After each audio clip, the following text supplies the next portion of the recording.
Thank you, Sam. Good day, everybody. Thanks for joining us. I'm sure you've been looking forward to this little session for a long time. We've got a good topic today. I know that I have people out there who probably write SARs about 5 times a year, and they're hoping that I can work them through some of the anxiety that this process involves.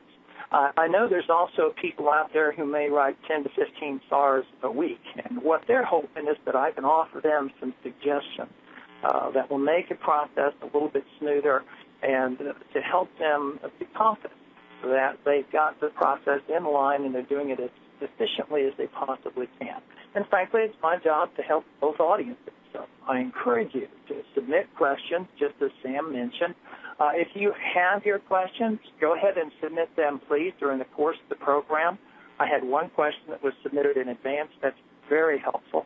And frankly, it's provided information that, frankly, I was not fully aware of. So your questions are very helpful, and they let me know that I'm making the points that need to be made. So this presentation can actually help you with your job. Obviously, we are talking about the FinCEN Suspicious Activity Report. At one time, there was an earlier version referred to as the Legacy SAR. Now we're talking about the one that FinCEN rolled out, and the use became mandatory on April Fool's Day of last year. Now, in the materials that were distributed to you, you have a copy of version 1.1 of the Suspicious Activity Report. If you didn't print it out on paper, but you have it up on a screen in front of you, that will probably serve the same purpose. But I am going to make a number of references to the report. Now, we're not going to go through the report line by line. You and I are focused on Part 5 of the SAR.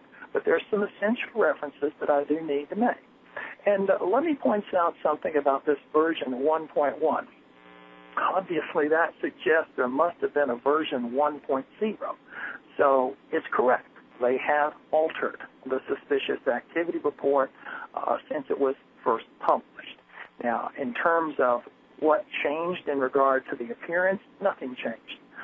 It is just simply the functionality of the form that was changed. So you may have an older version saved to use offline and then to submit electronically. Make sure that you're using the current version of the Suspicious Activity Report, because my understanding is the earlier version would not be accepted if you did try to file on that basis. And also, the current version of the instructions. Now, I am giving you a small piece of the instructions as a handout, only the portion that deals directly with the narrative. But please notice, too, that if we're talking about the current version of the instructions being 1.2, there must have been a 1.0 and then a 1.1 after that. The instructions, indeed, have morphed as long as the Suspicious Activity Report has been out there. And I would imagine they will continue to change in the future. Now, you didn't get a memo or you didn't get an email from FinCEN when they updated the current version of the SAR, nor when they updated the current version of the instructions. So as a matter of course, when you're looking at the SAR on your screen for electronic filing, make sure that it is the version that you have dealt with in the past. And it might pay to periodically check the instructions. Now, the instructions, as they have updated them, they have left at the beginning of the document a description as what has changed. And I think, by and large, what they've done is gone through and improved the instructions in an attempt to make things more clear. They haven't dramatically changed the proper completion of the report. They have just made things, I think, better, more understandable for most people. If you are looking for either of these documents, you can certainly go to the e-filing area of the FinCEN website, or just the simpler search is to go to FinCEN's User Test System. If you just do a Google search on FinCEN's User Test System, it'll take you there. It'll take you to the announcement where they indicated the User Test System was published. This is essentially a playground where you can go and work on an electronic copy of a Suspicious Activity Report, and it works just exactly like the one on the e-filing website. The key thing to keep in mind, as I've already mentioned, though, is the report and the instruction to the report they have taken the approach that those will be altered from time to time. As far as you're concerned, obviously we file suspicious activity reports because the law requires it. We also want to, when we file the report, do it accurately, do it completely, because you are subjected to reviews by your federal functional regulatory agency, and also, if you're a state-chartered institution, your state Department of Banking.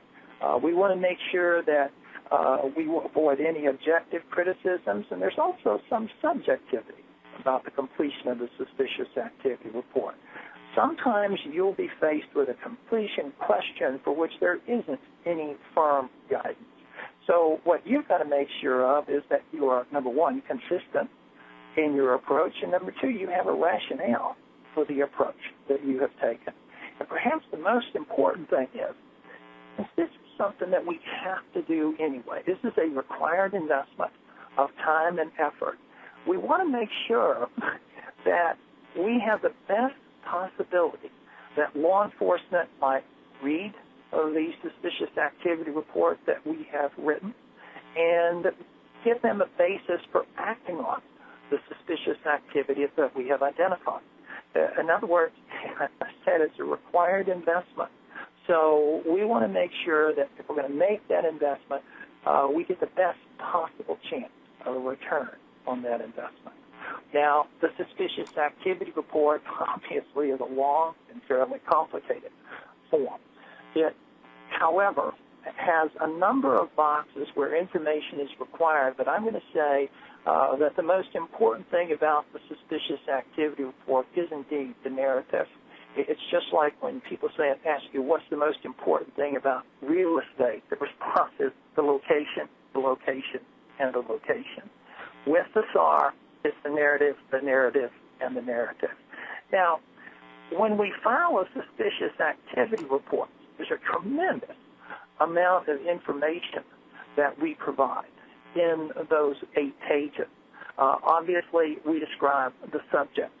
We know more about this subject and we report more about this subject than the individual's mother-in-law probably knows about them. We've got name, address, identifying number, date of birth, phone number, email address, a tremendous amount of information. And notice from the SAR that is depicted on the screen right now, that screenshot, one critical thing about the suspicious activity report is those little plus and minus symbols in the text of the report. Obviously, we can click on the plus and we can open a record for a new subject, or we can open, as indicated down there in item number 6, a record for a new DBA, or also known as name.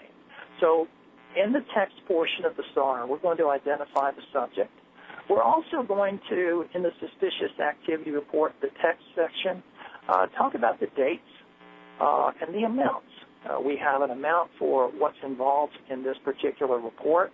We also have another field later in the form where we actually ask about the loss to the financial institution. So, again, in the text portion, we've identified the individual. We've talked about the amounts involved.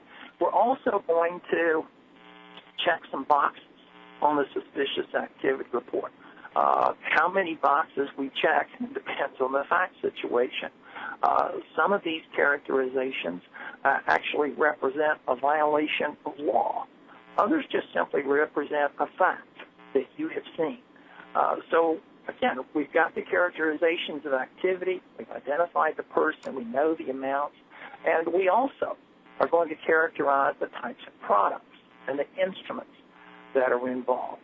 Interestingly enough, the choices here don't list a checking account, nor do they list a time deposit. So we have the option with each of these areas to indicate there are other types of activities or there are other types of instruments that may be involved in the suspicious activity report that we are filing. However, even with all of this information, law enforcement wouldn't be in a position to figure out what story you were telling. In other words, if we were talking about structuring, we've been fairly specific in identifying the type of structuring that we have seen. Was it multiple deposits on the same day? Was it